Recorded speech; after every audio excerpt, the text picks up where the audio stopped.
नवी मुंबईत सत्ताधाऱ्यांच्या 2 ठरावांमुळे महासभेत मोठा राडा झालाय। शहराचा सौदा होऊ देणार नाही असं सत्ताधारी म्हणतात। बिल्डरांना घाबरवण्यासाठी हे ठराव आणले असा आरोप किशोर पाटकरांनी केलाय। सत्ताधारी आणि विरोधकांमध्ये जोरदार खडाजंगी झाली आहे।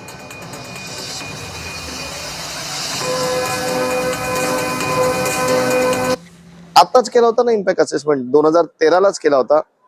त्यामध्ये स्पष्ट तरतूद दिलेली आहे की आपण आपल्याकडे मुबलक रस्ते पाणी सर्व खूप छान आहे आणि आपण 28 ते 30 लाख लोकसंख्या सामावून घेऊ शकतो।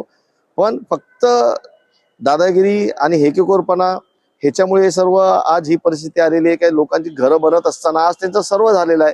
3,500 कुटुंब राहतात तिथे। फक्त 180 फुटाचं घर आहे।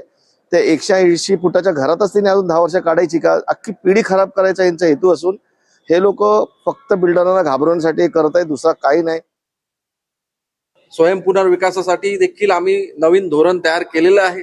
तर मला वाटतं जर युडी डिपार्टमेंटनी जर उडत्या गाड्या जर आणल्या तर आपण जास्त एफएसआयचा विचार त्या ठिकाणी करू शकतो ना। आजच्या गाड्या रस्त्यावरच्या असतील तर रस्त्या गेटमधून निघाल्या आपण ट्रॅफिक मध्ये घुसू, ही परिस्थिती लांब होणार नाही।